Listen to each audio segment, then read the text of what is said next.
Hey, thank you so much for joining me for this video today. In this video, I want to touch on a subject that I feel is really important for people to be aware of. If you're a DIY beauty enthusiast like me, it's really important to be aware of a few things surrounding certain treatments, which is why today's video is all about facial filler danger zones and the top 6 injection hotspots to avoid. Now, for you guys who have been following me for a while, you know that I do my own PDO threads, I do my own wrinkle relaxing injections, I plasma fibroblast, I use radio frequency skin tightening, I microneedle, the list goes on and on. But one thing you'll notice I don't do myself are injectable facial fillers. Now, I have used a hyaluron pen with fillers in my lips before, and while the hyaluron pen uses needle-free injection to insert the filler into the body, that's not to say that it doesn't come with its own risks. Anyway, let's get on with the video. I'm going to keep this one short and sweet and try to give you all of the information you need so that you can make better decisions when it comes to beauty treatments. So facial anatomy and vasculature are pretty much the same amongst most people, but individual variations do make it extremely difficult to know exactly where the arteries and veins lie beneath the surface of the skin. Now, obviously a CT scan or guided ultrasound would reveal the individual structure of the underlying vascular system, but outside of hospital settings it's highly unlikely to be used or to be available. And this is why it is so important to have really good understanding of the facial filler danger zones. You also need to be aware of what the signs and symptoms are of arterial occlusion, and of course having access to hyaluronidase is so important, because even in professional settings things can and do go wrong. Now, looking at the face like this, it's really difficult to see where the underlying veins and arteries are, but to give you an idea, here you go. As you can see across the face there are literally thousands of potential risk sites, and some of these are riskier than others, and out of these there are 6 areas that pose the biggest risk if injected into by mistake or using the incorrect technique. But whether you're considering doing this yourself or going to a professional, these are the areas to be aware of. Facial filler danger zone number 1, the glabella area. The glabella area is extremely popular when it comes to Botox, as it helps to decrease the formation of the 11 lines, which basically means that it minimizes the frowning action once it's injected. But Botox and fillers are 2 different things, and whilst injecting Botox in the glabella area does pose a certain amount of risk, it's nothing compared to the risks associated with fillers. Now, the majority of the arteries found in this area are actually pretty deep, but approximately an inch above this zone the arteries become superficial, and the arteries in this area provide blood and oxygen to the tissues, the skin of the scalp. Another issue with injecting around the glabella area is that there is real risk for migration of the filler into the orbital zone or the eye region, and this could potentially cause issues with the angular V artery. So while it might be easy to think that this area isn't too problematic with fillers, it really is. And in fact, the entire forehead is extremely vascular, and the risk of arterial occlusion is real. Facial filler danger zone number 2, the temples.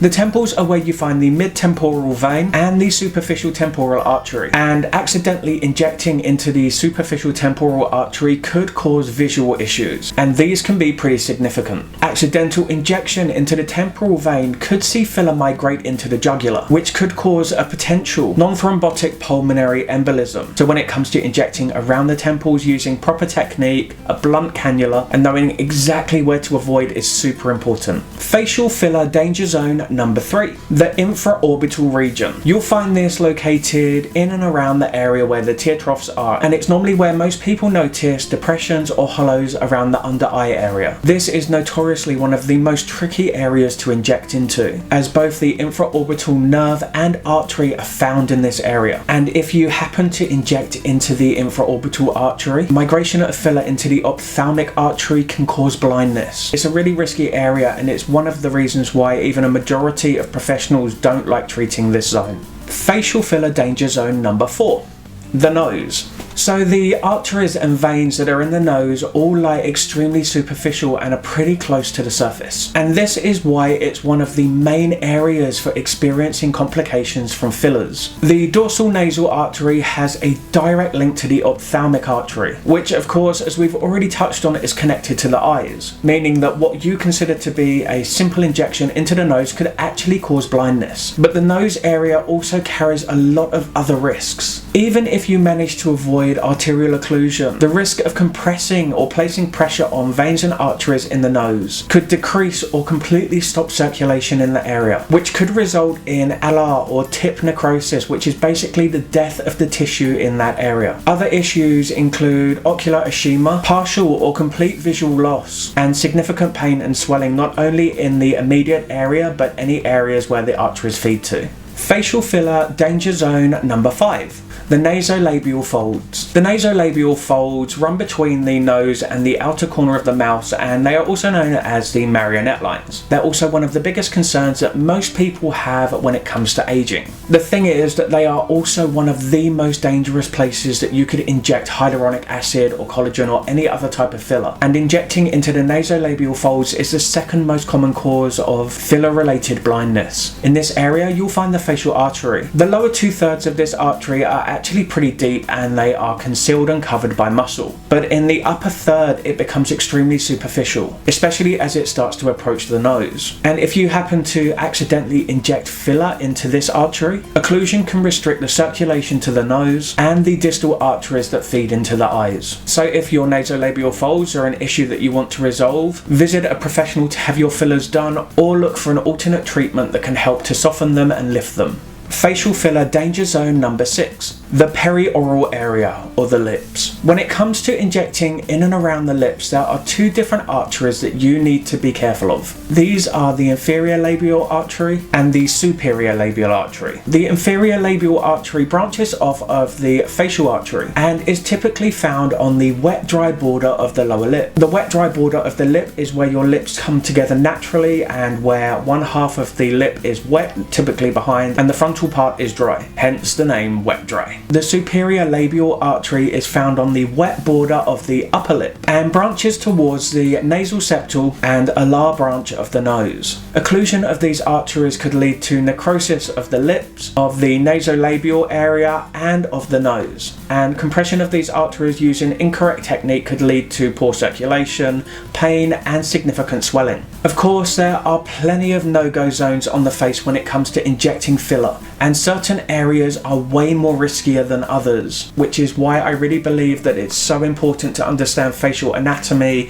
correct injection technique, the different types of fillers to use in different areas, which types of cannulas to use, when to inject, when not to inject, contraindications, and all of those things. But aside from those, it also highlights the importance of using hyaluronic acid based fillers, because if things do go wrong, they can be dissolved quickly and easily with hyaluronidase. So while I am all for DIY beauty treatments and love being able to take control of my own skincare journey, I also believe that there are some treatments that really are best left to the professionals. And that's not to say that it's impossible to learn yourself, because there are literally hundreds of YouTubers out there who do an absolutely fantastic job of doing their own fillers, and they truly understand their facial anatomy and know what to do when things go wrong. Obviously, there are a few things that can be done to help minimize the risk of arterial occlusion. This includes aspirating the needle before injecting, which is basically pulling back on the needle. If there's any blood in the syringe, then you are most likely in an artery and you need to reposition the needle. Also using a blunt tipped cannula instead of a sharp needle, as a blunt tipped cannula is much more likely to move a vein or artery out of the way rather than go through it, and feeling for any extreme pain or sensitivity. And even though all of these little things can help minimize the risk, it doesn't completely eliminate it. So guys, this video isn't designed to put you off having facial fillers, and if you know what you're doing and you've been doing it for a while and you have the confidence, by all means you do you, and whatever makes you feel most comfortable. The aim of this video, whether you're looking at doing DIY or going to a professional, is to highlight what to be aware of, because sometimes even the professionals get it wrong, and if you know an area that shouldn't be injected and you can say to them, okay, this isn't right, then you're going to feel much more comfortable when it comes to having your treatment done. Anyway guys, I hope you find this video useful. I know it's pretty basic about what it covers when it comes to facial filler danger zones, but yeah, if you've got any questions, feel free to drop them in the comment section below and I will try my best to get back to you. I'm still learning about facial anatomy as part of my course, so I'm by no means an expert, and I really encourage you to go and do your own research and speak to the professionals yourself. But if you did find this video useful, make sure you give it a like, and of course, if you haven't done so already, make sure you hit that subscribe button and ring that notification bell so you get updated every time I upload a new video. So let's wrap things up here, guys. Stay safe, have an amazing year ahead of you, and thank you so much for joining me today. So until next time, TJ over and out.